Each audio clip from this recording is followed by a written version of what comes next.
a fly of doom that was appearing behind the box, and it just came out of nowhere. I don't know why, but it's there somewhere.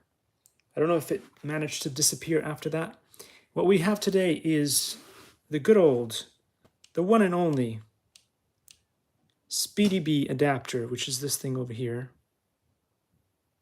And I turned it on. Now, I don't know how it's going to run, whether it works or not. We'll see. Configure a quad has never been easier, blah, blah, blah. Awesome. We love that. Oh, the fly. The fly just, okay, good.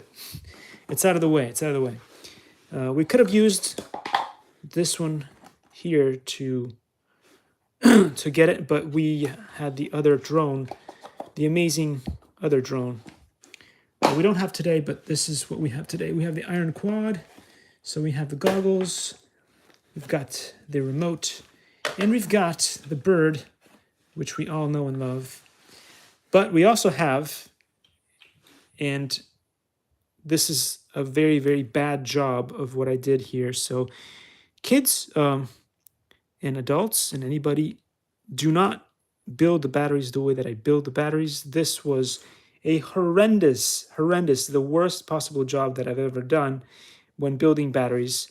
The only thing that I can say that is a positive out of this whole thing is that if I can find the charger, which I can't find the charger. All right, just give me 1 second. I'm going to check out to find the charger. I think it's outside. Gotta run. Gotta run.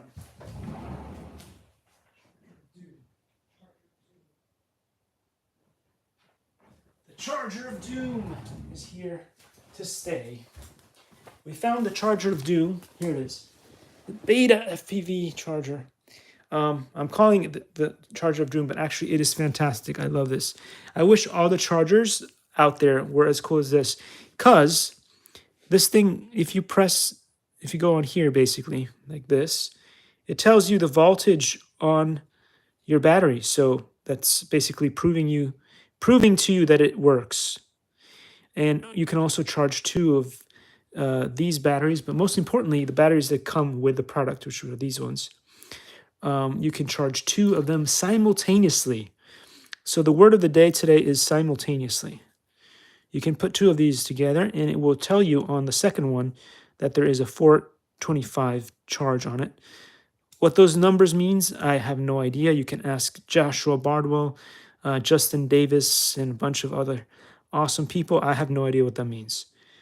So, with that out of the way, let's explain to you why I ended up making this like this. And the reason why is a horrible reason, which is the solder would not stick to the little contacts that I got. And again, these things were super small, and they have these little metallic, I don't know if this thing here doesn't autofocus, so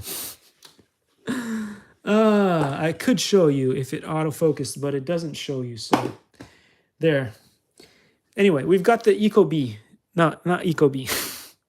That's a different company that makes the Ecobee. It is the Speedybee adapter version number 3, and it comes with an XT60, which is annoying to me because scary.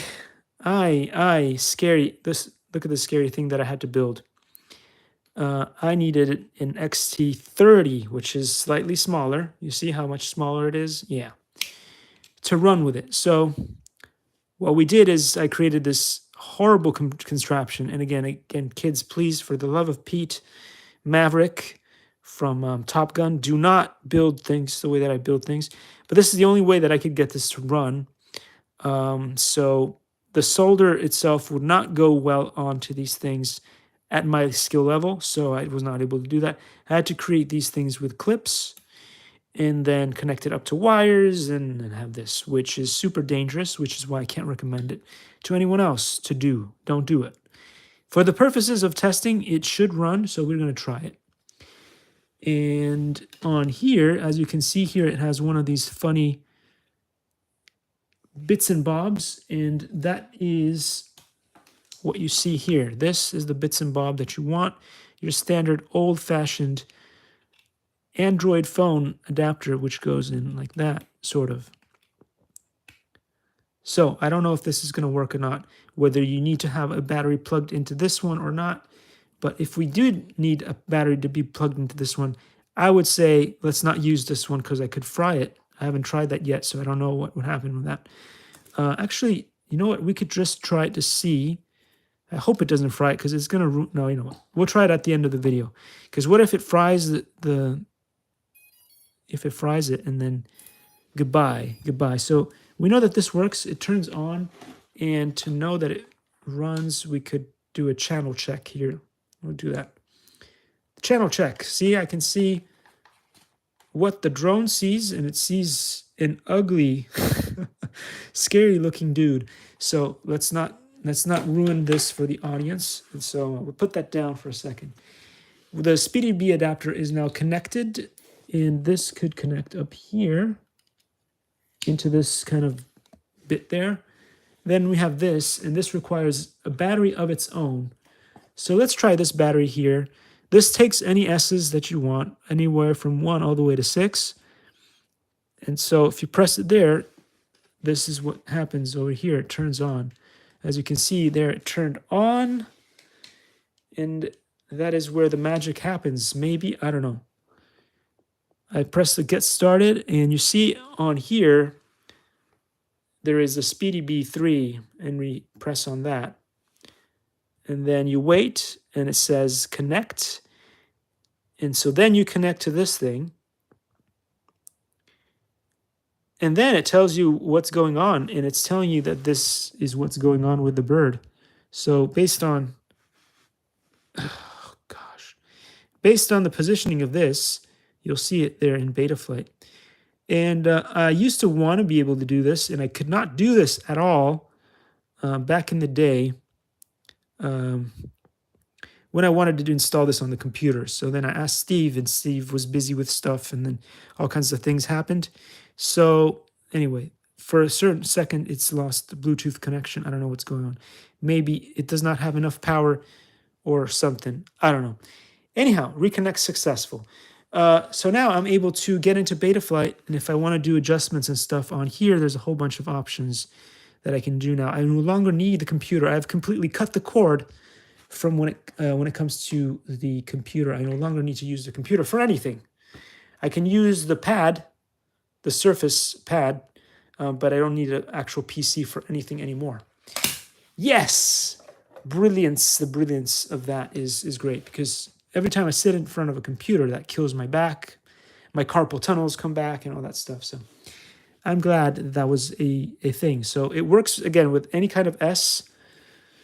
And so we can remove this S and attach the other S, and I'll show you that it should also work with the other S here. Well, there. This S is fine too. It disconnected from here, but it reconnected to this, and so the position of this then shows up in there. As you can see, it's working just fine. I love it. I love it. So if you guys are tired of your PCs and you want to put them away for good, this is a way that you can get into beta flight without having to worry about any of that stuff. And thank goodness that wild man, the Mozzie of drones, had that on his YouTube channel, and so I discovered it. And here we are. So maybe at some point I'll be able to make some modifications to the tuning to this thing and make it run a little bit milder. Out of the box, when I bought it, it's a little bit tuned for speed runs. And I've gotten used to doing it, but then if I want to fly it in the garage, it's hard.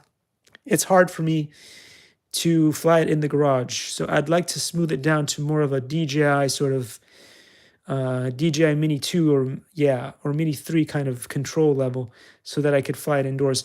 I wish I could also change these props out to bi-blades. Bi-blades are quieter, and they use up less battery than the tri-blades. But you know, this is meant for what do you call drone racers, FPV drone racers, and they like to fly their drones like this, 100 miles an hour, and then speed and do stuff that I'm not really interested in. So that's cool. That's cool. It's not too cool for school, but it's cool anyway. There you go, guys. There you go. So I'll see you all in the next one. I just wanted to show you guys what I've done. Again, please, for the love of Pete, Maverick and stuff. Do not do things like these. This is a battery that I will never be able to trust now, simply because of how I put it together. Now, it's horrible. It's just, I can't say anything good about it. So same thing with this. If I was to put a wire between these things, it would spark up a fire. So does it work? Sure. But should you ever make it like this? Don't. In fact, what I'm going to do is at some point, if I get Steve around, he does really good soldering. And so maybe I'll ask him to help me out with that. Because at my skill level, this is the best that I could do. And it works, but yeah, you just can't trust it. So there we have it. There we have it. The Speedybee adapter will save the day, and you will ever have to use a PC again. Because, again, installing it on the PC was a really, really long-winded experience. And, you know, the Italians would say, è un processo farraginoso. Anyway, and the French would say words that we won't repeat. C'est la merde. Anyway, anyway, so there we go. Gosh, I really... Somebody stop me. There we go. So the Speedybee. We'll do it this way because it's more visible this way. The Speedybee adapter is a fantastic product that'll save you from carpal tunnels, from being stuck at a desk. Enough said. I'll see you all. Thanks for watching.